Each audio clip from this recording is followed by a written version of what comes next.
Hello everybody, King Roger says hey. Scarlet says hey too, her tail is wagging over here. Wanna say hi, Scarlet? Oh, here we go. Okay. Oh boy.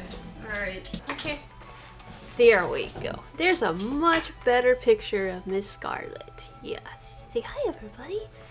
Okay, so I have had a ton of you ask me to watch this video on the coronation of Queen Elizabeth. It's been a long time coming. So this should definitely be a different experience because I have never seen a coronation of any sort of royalty before. And I think it'll be cool to see her when she's younger and just getting started because I've only ever seen her kind of, you know, older, later in her years in my lifetime. And I think just, you know, the whole ceremony itself should be interesting to watch because obviously we don't have anything like this over here in the States. And I love history, and I'm sure this is considered one of the most historical days in modern UK history. So let's take a look at the coronation of Queen Elizabeth.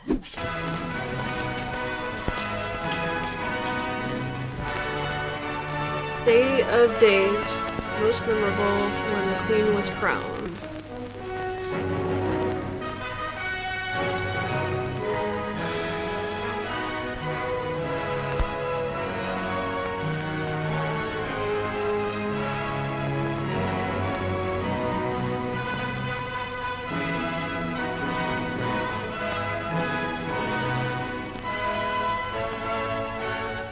Leaving her home on what must surely be the greatest day of her life, Queen Elizabeth drives to her coronation.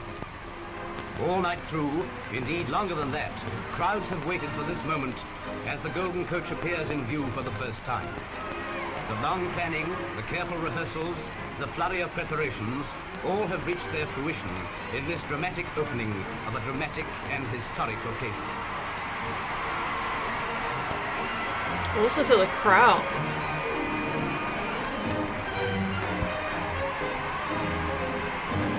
Kids looking out the window.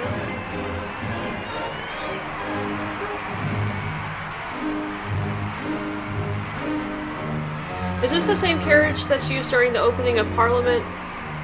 Imagine, if you can, our young Queen's feelings, as with her husband beside her, she is slowly borne towards the hours-long ceremony of pomp, circumstance and dedication, consecrating her as Queen of all the nations and all the races over which she holds sovereignty. Preceded by her guards and escorted by her cavalry, she drives through cheering crowds down the gaily decorated avenue of the Mall.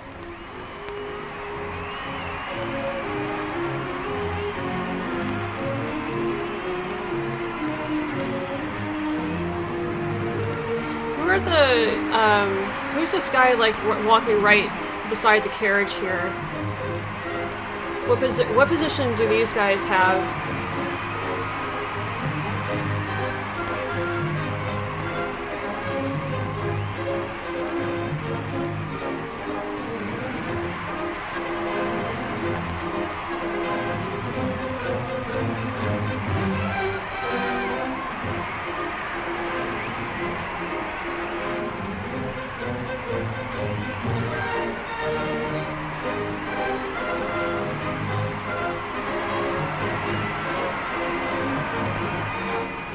So, on past Admiralty Arch and through Trafalgar Square, perhaps the focal point of London's affectionate homage to its Queen. The great procession passed this spot 3 times, and those of the crowd who didn't get a good view now had 2 more chances later on. Well, she goes through it 3 times?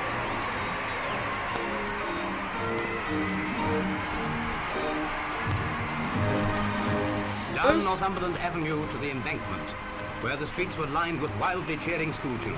Wow. What a spectacle of colour and pageantry it was as the head of the Queen's procession approached the Abbey. Scarlet and gold and blue, set off by the pale spring green of the trees and the multicoloured panorama of the rejoicing crowds. A Queen was coming to her crowning, and her people, love and affection overfilling their hearts, added their voices to the martial music and the pealing of bells. So where does she get crowned? Is it in Westminster Abbey, or? On the steps of the specially built annex, the Earl Marshal of England stands ready to receive his sovereign. From the roaring of the multitude, into the quiet solemnity of the great abbey steps Her Majesty. The moment of coronation is nigh.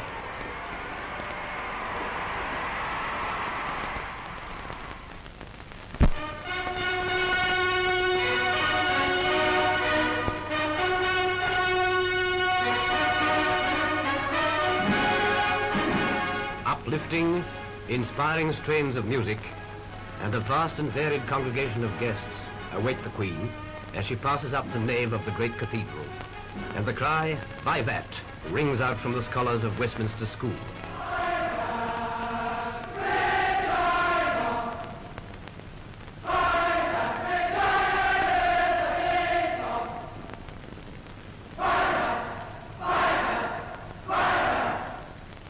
The peers of the realm, including Prince Philip, are already in their places.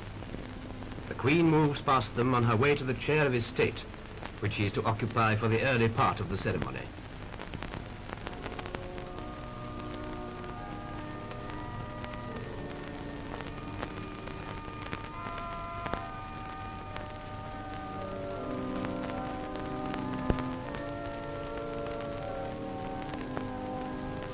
The first necessary step in the traditional ritual is that the Queen should be accepted by the people.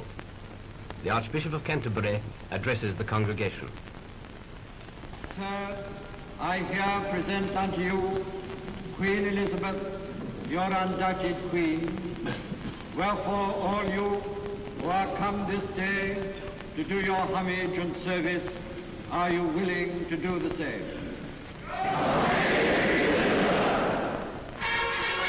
What did they say?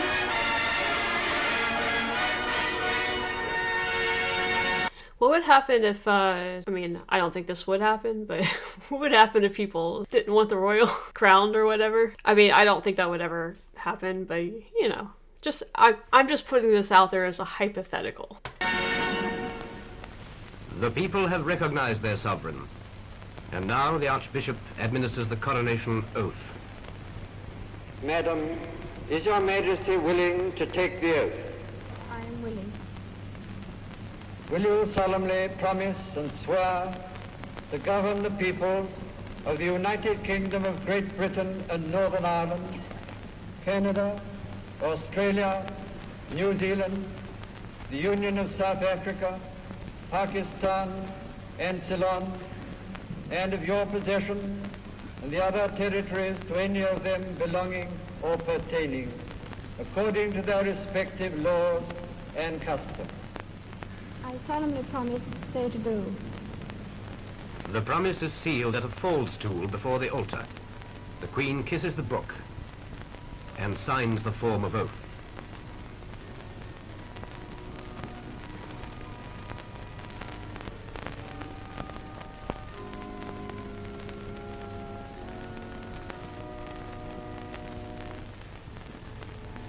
Old-fashioned feather pen, huh? The Bible itself is then presented to her by the moderator of the Church of Scotland. Here is wisdom, this is the royal law, these are the lively oracles of God. The Queen's crimson robe is removed.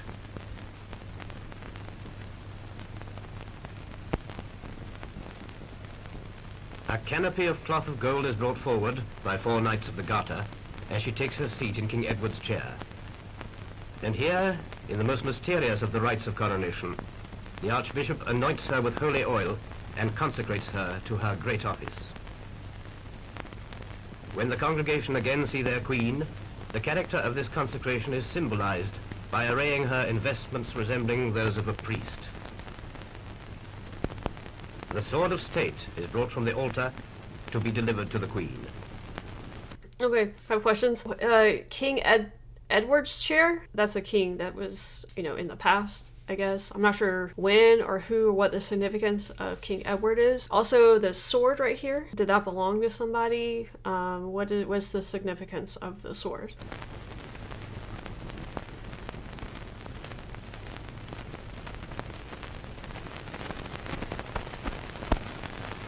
Presently she rises and carries it back to the altar in token of submission of her authority to God.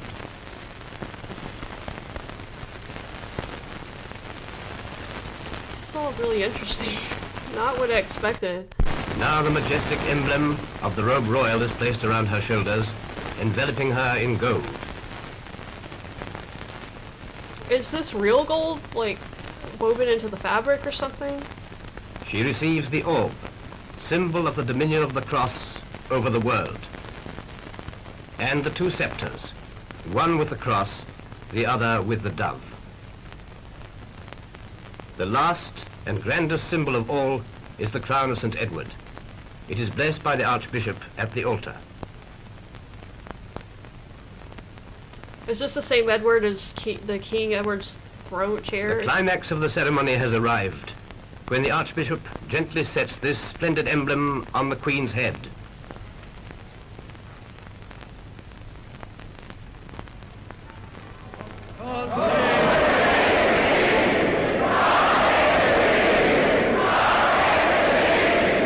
And the trumpets sound.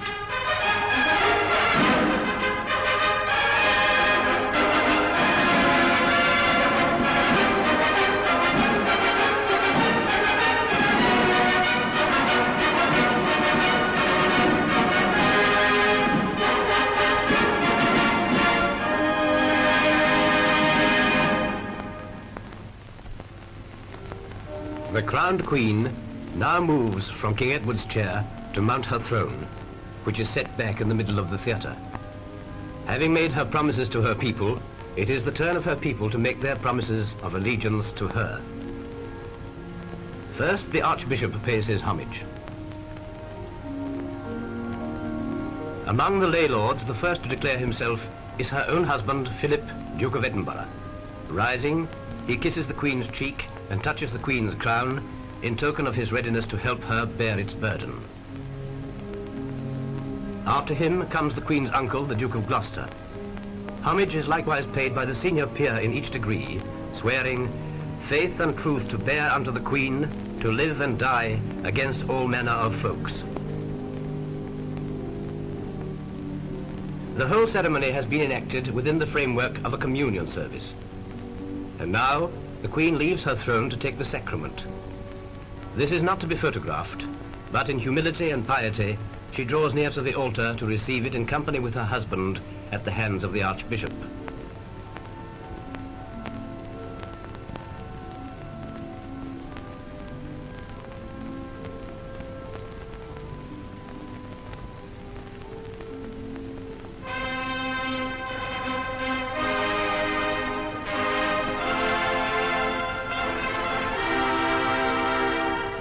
So, the ceremony ended. After a short pause, processions are formed for the departure from the abbey.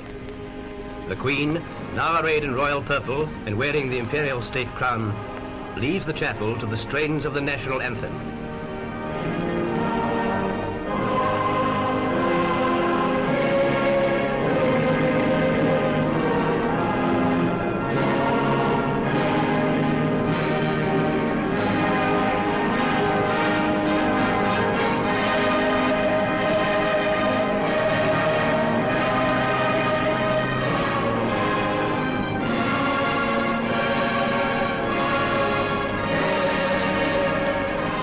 With the scepter in her right hand, and in her left hand the orb, Queen Elizabeth II passes from the abbey, consecrated and dedicated to her life work by the solemn and hallowed ritual of coronation.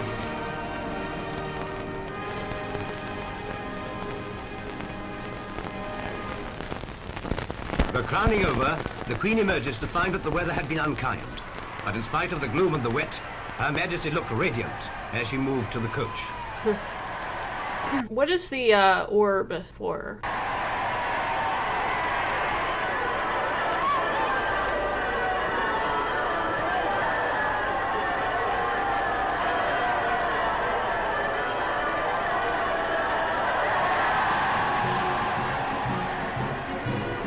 The rain certainly didn't damp the enthusiasm of the crowds as they watched the procession.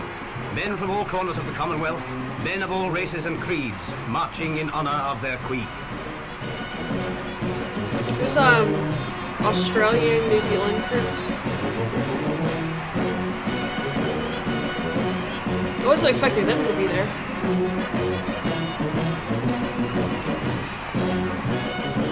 a special cheer for Sir Winston and his charming wife as they passed through Trafalgar Square. But apart from the Queen herself, the biggest welcome was undoubtedly for the Queen Mother, driving with Princess Margaret, on a day which must have held for her proud, poignant memories of her own coronation.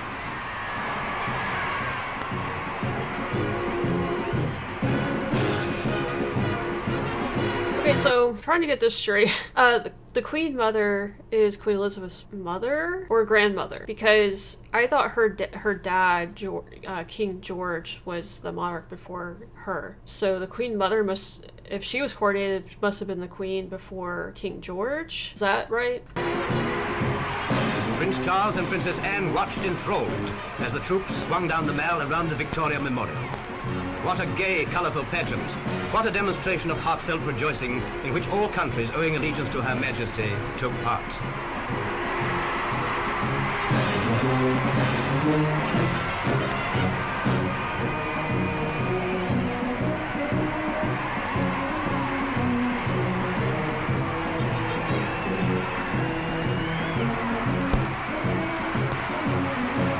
From Canada, the Mounties, brilliant in their scarlet tunics, capturing the imagination of young and old alike.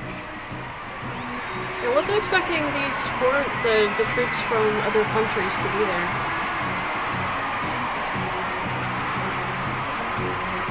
I mean, I guess it makes sense. They're in the Commonwealth. And the men and women of the services, marching splendidly, as befitted so great an occasion. But now the moment of moments arrives. Resplendent in the regalia with which she had been invested so solemnly, Her Majesty Queen Elizabeth, with her consort beside her, concludes her royal progress.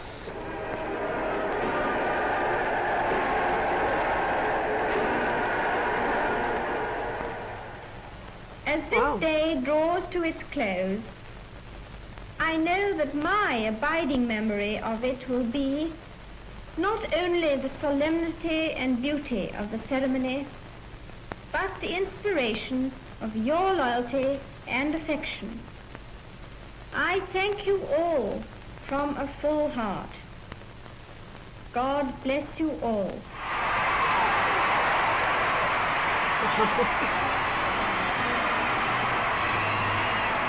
The final scene. The royal family assembled together on the palace balcony to receive the acclamation of their subjects and the Air Force's salute on Coronation Day.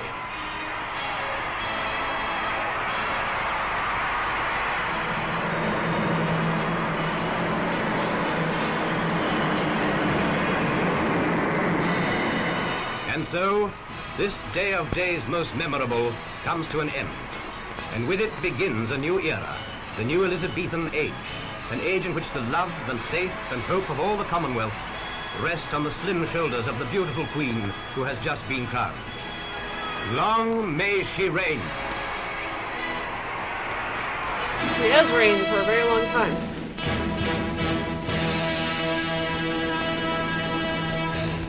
Wow, there are just so many questions and thoughts going through that. I think I was really quiet because it was just, I wasn't really expecting so much of the ceremony to be religious in nature, even though I don't know why I wasn't expecting that, because I do know that the monarchy is tied in with the church, so it totally makes sense that it is. I honestly don't know what I was expecting. I guess I didn't expect it to be such a complicated ceremony. There's just so many different things that she had to go through in order to be crowned. The oath to the people was interesting, and then the people's willingness to accept her is interesting as well. I wasn't expecting that to be in there. Obviously this was a really short video, but it sounded like the ceremony took hours to get through, so there's probably way more to it than what they showed in this, which is crazy to think about. Yeah, it just continually amazes me, the pomp and circumstance of the UK, just because I come from a country where we have ceremony, but nothing like that. I mean, that's like just on a completely different level. You guys have all of these really historical symbols like King Edward's chair, the scepter, the orb, whatever that is. I'm sure you guys will answer that in the comments. Of course, the crown, I guess. I'm assuming the crown is the one, it's been passed down from monarch to monarch, so maybe it's hundreds of years old. I've also heard that Queen Elizabeth won't wear it now because it could break her neck or something. Is that just because she's older now and the weight of it is just too great for her to handle? Do you guys know how much it weighs? There's just a ton of symbolism too in this too, which is really cool to see, you know, because tradition really provides stability in a culture and it can tie together different generations. And so it's really great to see that. At the same time, it's kind of like mind-blowing for me because I'm just not used to seeing ceremonies quite like that. So what was the circumstance actually for her becoming queen? I know her father was King George, right, who was king during World War II. So did he resign or did he pass away? It also has me thinking about the future, you know. I know Queen Elizabeth is getting older now and I guess Prince Charles will be the one to take her place, but even he's kind of getting up there as well. So it's interesting just to kind of think about how that might play out and how Prince William might end up, you know, being coronated, you know, before too long. I don't know. What do you guys think over in the UK about that? But, you know, it's great how long that she's been able to, you know, reign and stay on the throne. It's also interesting to think about what it would feel like to have somebody as an authority figure like that for your country for that long. Because over here in the States, we change it up every few years. I guess that there's something to say for having sort of that kind of stability in a monarch. Because here in the States, you never know what you're going to get from president to president. And then I know you guys have a prime minister over there that's similar to that. I guess the Queen does provide some sort of stability and some sort of like rock and foundation for the UK. For Americans, it's really hard for us to kind of wrap our heads around the relationship of the monarchy and the people. I guess the closest thing we have over here to that would be like the flag, maybe. For us, maybe the flag symbolizes a lot of the same things that the Queen symbolizes for you. Because it's really the only enduring symbol of the United States that we have. You know, everything else just continually changes. So, I don't know. It's interesting to think about. Well, I appreciate you guys suggesting this video for me. It definitely was eye-opening. I hope you guys enjoyed the video. If you did, make sure to hit the like button and subscribe if you haven't done that yet. We got plenty of more content coming on the UK. I also have a lot of other videos over on Patreon. We're watching Blackadder, Horrible Histories, Dad's Army, The World at War. We're having movie nights over there, live streams, all of that stuff. If you're interested in checking that out, the link is in the description and the pinned comment. I also have all of my social media links there, and you'll also find the link to my Star Trek podcast there. If you're a Trekkie, you might want to go check that out. Anyway, King Roger here, and I thank you guys for watching as always, and we'll see you next time.